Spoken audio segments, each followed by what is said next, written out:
नमस्कार मित्रों, स्वागत है आप सभी का आपके अपनी YouTube channel Dhanraj short hand and computer training academy में। दोस्तों, आज हम आप सभी के लिए डिक्टेशन लेकर आए हैं विधानसभा रिपोर्टर की डिक्टेशन, जो कि 140 शब्द प्रति मिनट की गति से बोली जाएगी। और दोस्तों, इस डिक्टेशन का PDF आपको हमारे टेलीग्राम चैनल पर मिल जाएगा, या फिर हम इसका डिस्क्रिप्शन में लिंक दे देंगे, तो आप वहाँ से इसका लिंक डाउनलोड कर सकते हैं। तो आइए स्टार्ट करते हैं डिक्टेशन 5 सेकेंड बाद। स्टार्ट। मेरे मित्र ने यहाँ अपने विचार प्रकट करते हुए अभी कहा कि देश की उन्नति के लिए नागरिकों को त्याग करना चाहिए। मैं इस बात को बहुत अच्छी तरह से महसूस करता हूँ और हमारे देश की जनता भी इसको अच्छी तरह से जानती है कि बिना कष्ट उठाए पूंजी जमा नहीं हो सकती और बिना पूंजी के विकास नहीं हो सकता। परंतु सिर्फ इस सदन में खड़े होकर कह देने से पूंजी नहीं बढ़ सकती। जनता हर तरह से सहयोग करने को तैयार है, परंतु उसे रास्ता आपको दिखलाना चाहिए। आपको स्वयं कुछ त्याग करके जनता के सामने जाना चाहिए, तब आप विश्वास रखिए जनता हर तरह से आपकी मदद करने को तैयार रहेगी। पैरा। उपाध्यक्ष महोदय, इस बिल को इस सदन में लाने की आवश्यकता इसलिए पड़ी कि इस समय में जो पहले के राज्यपाल हैं, ये अपने सिद्धांत और आदर्श में गिरते चले जा रहे हैं, जिससे देश के जनजीवन पर बुरा असर पड़ रहा है। जो आदमी संविधान के रक्षक के रूप में काम कर चुका हो, राज्यपाल रह चुका हो, और वही आदमी राज्यपाल न रहने पर ऐसा कार्य करे जो जनता के विरुद्ध हो जाता हो, तो इससे यह मालूम होता है कि वह उसका जो आदर्श है उससे गिर रहा है।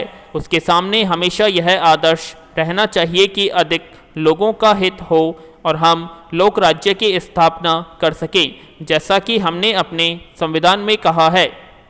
लेकिन देखने में यह आता है कि वे ऐसा नहीं कर रहे हैं। पैरा। एक बात इस सिलसिले में मैं आपके सामने रखना चाहता हूँ।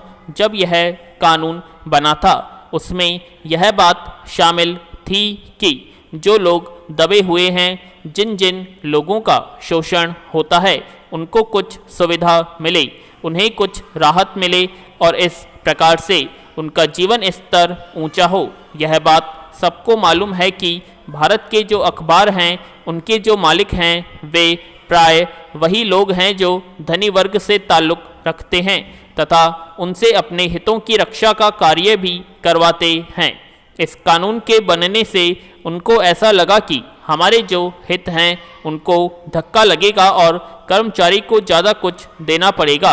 उन्होंने इस कानून को, जिसे इस सदन ने पास किया था, चुनौती दी और वे कोर्ट में गए, और वहाँ पर भी हम यह देखते हैं कि उस मुकदमे की पैरवी करने के लिए एक आदमी जो कि राज्यपाल के इस पद पर कार्य कर चुके हैं। पैरा।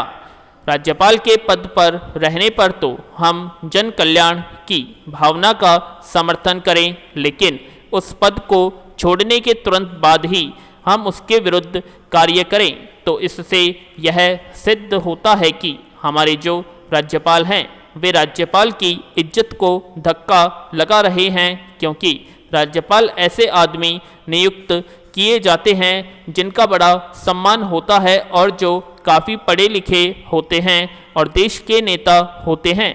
पैरा। अध्यक्ष महोदय, खेती के साथ में दूध का भी बहुत संबंध है। यह कहा जाता है कि इस देश में दूध की नदियाँ बहती थी। मेरे ही ज़माने में 1 रुपये का 20 सेर दूध मिलता था, परंतु आज उसका भाव बहुत अधिक हो गया है। आज हर व्यक्ति को दूध नहीं मिलता है। आज हालत यह है कि औरत को, बच्चे को, रोगी को दूध मिलना दुर्लभ हो गया है। मैं चाहता हूं कि अपनी योजना में जितना ध्यान उद्योग धंधे की ओर देते हैं, उतना ही ध्यान पशुपालन की ओर, नस्ल सुधार की ओर भी दें। आज हम देखते हैं कि अमेरिका और कुछ दूसरे देशों में दूध की नदियां बहती है। भारत में जो दूध की नदियां बहती थी, वे आज अमेरिका आदि में बहती हैं। हमारा देश निर्धन देश है। हमारे यहाँ लोग फल फूल खाते बहुत कम लोग ही यहाँ मांस या अंडा खाते हैं। उनको यदि दूध घी भी न मिले तो इसका क्या नतीजा होगा, इसका आप स्वयं अनुमान लगा सकते हैं। अमेरिका में एक गाय काफ़ी दूध देती है, जबकि हमारे यहाँ की गाय ज़्यादा दूध नहीं देती है। मैं आपसे प्रार्थना करना चाहता हूँ कि इस समस्या को आप ठीक तरह से हल करने की कोशिश करें, इसकी ओर आप पूरा ध्यान दें। पैरा, मैं आपकी रिपोर्ट को पढ़ा है, थोड़ा बहुत इस ओर ध्यान दिया जा रहा है, इसकी कोशिश हो रही है। भारत की जनसंख्या 50 करोड़ है और यहाँ 5 लाख से अधिक गांव है। यहाँ पर इस तरह से काम नहीं चल सकता है। पशु की आबादी बढ़ानी चाहिए, उसकी नस्ल में सुधार किया जाना चाहिए। जब तक अच्छी गाय नहीं होगी तब तक काफ़ी दूध देश में नहीं मिल सकेगा। पैरा, खेती की उन्नति के लिए पानी, खाद, बीज, बैल, कर्ज आदि की सुविधाओं का होना बहुत जरूरी है। यह हमारे देश के लिए बहुत ज़रूरी है। इसका कोई इंतजाम होना चाहिए और इस ओर पूरा ध्यान दिया जाना चाहिए। इन शब्दों के साथ मैं इन मांगों का समर्थन करता हूँ और आपने जो मुझे समय दिया है उसके लिए मैं आपको धन्यवाद देता हूँ। मैं देखता हूँ कि देश में अभी भी बहुत सी नदियाँ हैं जिनके पानी का कोई उपयोग नहीं। इसके पूर्व कि मैं अपना भाषण बंद करूँ, एक और निवेदन आपसे करना चाहता हूँ। अध्यक्ष महोदय, सरकार देश में खेती का विकास, कृषि का विकास करने के लिए काफ़ी कोशिश कर रही है। अब हमें देखना है कि सचमुच में पैदावार कितनी बढ़ रही है और खेती के नए तरीकों का किस प्रकार से प्रयोग किया जा रहा है।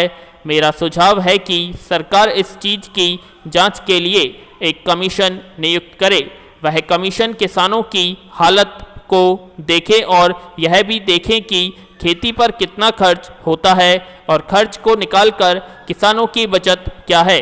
तभी कोई एक सही निश्चय पर हम आ सकते हैं। पैरा, इसके बाद एक बात मैं और कहना चाहता हूँ। हमारे यहाँ गन्ने की समस्या बहुत कठिन है।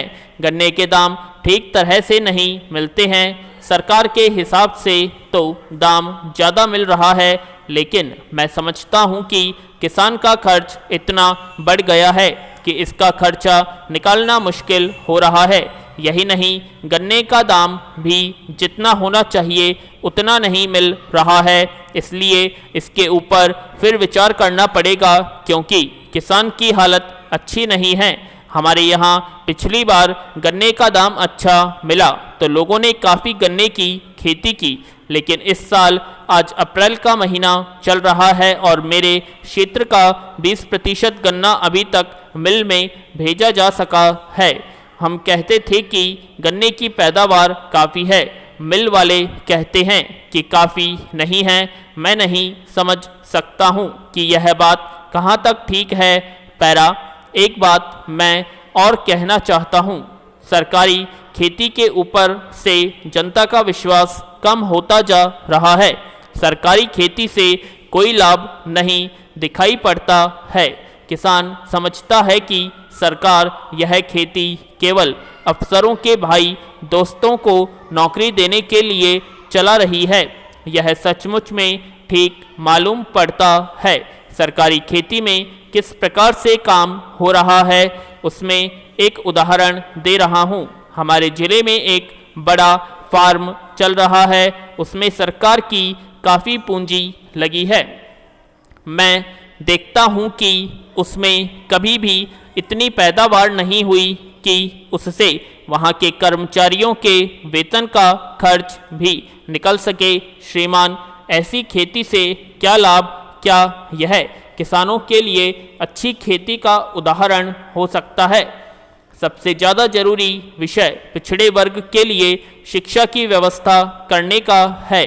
उस स्तर पर इसके बारे में जब तक कार्यवाही नहीं की जाती तब तक उन लोगों में शिक्षा का विकास नहीं हो सकता। शिक्षा के क्षेत्र में अगर उनका विकास करना है तो उनके लिए छात्रावास की व्यवस्था करना बहुत ज़रूरी है। उनको मुफ्त किताबें, भोजन और कपड़ा दिया जाना चाहिए तभी वे लोग अपने बच्चों के लिए शिक्षा के लिए भेज सकेंगे और उनके स्तर में सुधार हो सकेगा। पिछड़े क्षेत्रों में खासकर पहाड़ी क्षेत्रों में तो स्कूल ही नहीं होते हैं, उसके बाद शिक्षक भी वहां जाने के लिए तैयार नहीं होते हैं। जिन शिक्षकों को वहां भेजा जाता है वह इसे एक प्रकार से सजा मानकर वहां जाते हैं और अपने कर्तव्यों का पालन में विशेष ध्यान नहीं देते। राज्य के अधिकारी भी इस ओर कोई रुचि नहीं लेते, कभी भी वहां दौरे के लिए नहीं जाते। नतीजा यह होता है कि महीने में 20 दिन वे स्कूल बंद रहते हैं। पूर्ण विराम। आशा करते हैं आप सबको ये डिक्टेशन पसंद आई होगी, तो प्लीज़ कमेंट बॉक्स में कमेंट करें और अब तक आपने हमारे चैनल को सब्सक्राइब नहीं किया सब्सक्राइब करें और वीडियो को ज़्यादा लाइक करें, शेयर करें, कमेंट करें। धन्यवाद।